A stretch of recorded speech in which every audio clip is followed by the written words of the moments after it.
Eu já falei aqui algumas vezes e vou repetir que é sobre recentes atualizações do YouTube que pode desmonetizar vídeos ou pode também desmonetizar canal. E o YouTube avisou isso e não foi de agora, já vem avisando há muito tempo. Porém, com os novos termos da monetização, muita coisa saiu do campo da teoria e passou para o campo prático. Ou seja, além de estar ali apenas escrito como uma regra, passou também a ser algo que pode sofrer ou ter consequências para o seu canal, para a sua monetização. Deixa eu descer aqui no YouTube Studio. Eu vou te mostrar aqui um vídeo. Esse vídeo aqui, que tem educação no YouTube, ele está em inglês. O título dele deixa eu tentar pegar aqui. Recente atualização do YouTube pode desmonetizar os seus vídeos. Olha, gente, é claro que eu já traduzi isso antes para não falar errado aqui, tá? Mas se você clicar aqui nesse vídeo, que eu já até abri aqui essa aba, eu dei uma pausa aqui, ele vai levar você para uma informação lá do suporte do Google que fala sobre desmonetização de canal, desmonetização de vídeos. Eu tenho falado sobre isso aqui muitas vezes e acontece que algumas pessoas não têm dado muita atenção.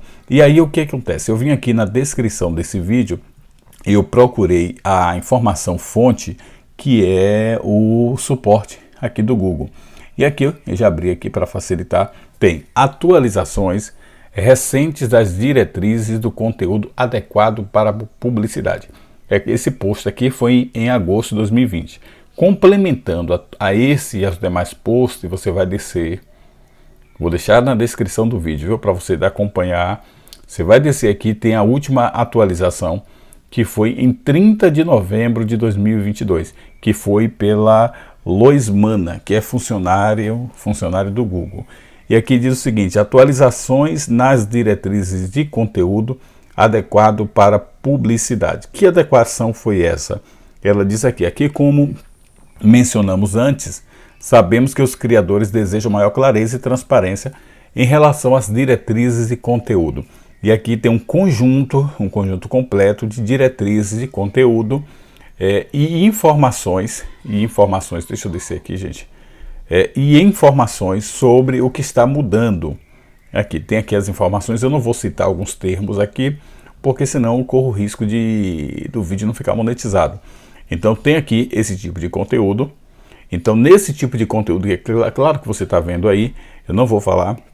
Não pode ter nem miniaturas que leve para dar esse entendimento.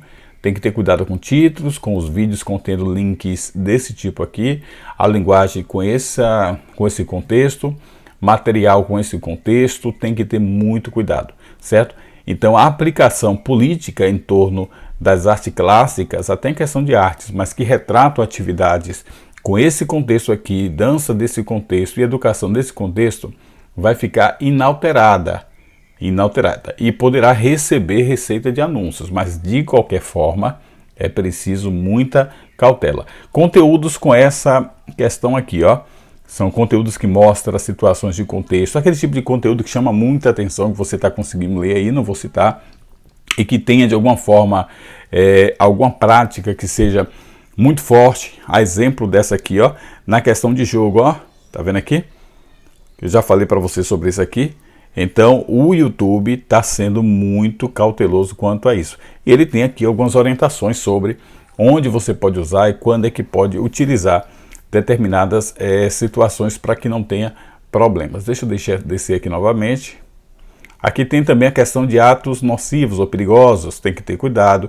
O que é isso? Aquele tipo de atividade, acrobacias, né? Atos perigosos que menores às vezes são participantes ou estão ali como vítimas. Não pode esse tipo de conteúdo estar mais no YouTube.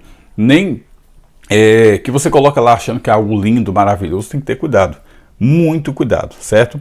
A linguagem própria, que já falamos sobre isso aqui, esses temas aqui que são proibidos, são palavrões que não devem ser utilizados no YouTube mais. Quem usou, por favor, não use mais, para você não ter problemas com o seu canal e com o seu vídeo, certo? Aqui ele recomenda que os palavrões são usados após, tá aqui, ó, tem um período de 8 segundos, pode receber receita publicitária. Agora, se você não usar, eu acho melhor. Se você não usar, eu acho melhor. E até aqui diz o seguinte: no entanto, se palavrões for usados nos primeiros 8 segundos do vídeo, ele não gerará receita. Eu acho que o ideal é não usar. Aí fica a critério de cada um. Agora, se você quiser correr o risco, faça o que você achar melhor. Essa questão aqui, já ia falar a palavra, nem posso. Nem posso. Aqui, ó. Muito cuidado com isso aqui, ó. Muito cuidado com esse termo, muito cuidado com essa palavra. Muito cuidado com vídeos com esse contexto, com o consumo, com o uso do que não pode, certo? Mencionando essas coisas, porque pode ser complicado. Inclusive, mencionadas em jogos, que acontece muito. E aí muita gente está perdendo monetização. E depois vem dizer, já o YouTube está errado. Não é o YouTube que está errado. É você que não leu as regras do YouTube e acha que pode fazer qualquer coisa no YouTube. Eu sei que você fica zangado comigo, tem gente que não gosta do meu canal, tem gente que critica, tem gente que diz que eu sou quadrado, tem gente que diz que eu sou puxa-saco do YouTube. Não, gente, eu leio as regras do YouTube. Porque primeiro eu quebrei a cara para chegar onde eu cheguei, certo? Ganho pouco com monetização, mas para mim tá bom, certo? Não precisa ficar colocando conteúdo para chamar tanta atenção e depois perder tudo. Aqui outra coisa, ó. Fingir ser funcionário de algo, de uma loja, por exemplo, sem a permissão do proprietário e violar o código de conduta. Isso acontece. Tem que ter esses cuidados, muito cuidado com essas questões, porque não só a questão do YouTube, mas a questão jurídica. Aqui tem um artigo somente para jogos e monetização, que eu já falei aqui no canal, não vou falar mais, certo? Sobre jogos e monetização. Você sabe que muitos canais agora estão perdendo a monetização, tem a questão também de conteúdo reutilizado, conteúdo repetitivo. Conteúdo repetitivo, quando é a questão do título, a descrição, a tag, a hashtag, a capa, até que dá para se modificar com mais facilidade. O ruim do conteúdo repetitivo é quando a repetição está no vídeo, está no conteúdo. Aí é mais complicado para fazer esse tipo de alteração, porque você acaba perdendo parte do conteúdo ou tirando todo o conteúdo da plataforma. Eu vou deixar, gente, na descrição essa informação para você ter acesso. E lembrando, foi 30 de novembro de 2022, mas isso aqui está a todo vapor, está em vigor e tenha muito cuidado. Ah, Djalma, mas eu posso utilizar a palavra em inglês? Não, gente. É você usar inglês ou qualquer alemão ou espanhol ou português. Qualquer palavra que não pode usar, não use. Qualquer palavra que não pode usar, você não deve usar. Em qualquer língua, em qualquer idioma, você não deve usar na plataforma YouTube, porque é uma plataforma universal. Eles conseguem fazer a leitura de acordo com o idioma de cada canal, de cada criador de conteúdo. Eu te espero no próximo vídeo, tá bom? Grande abraço e até breve.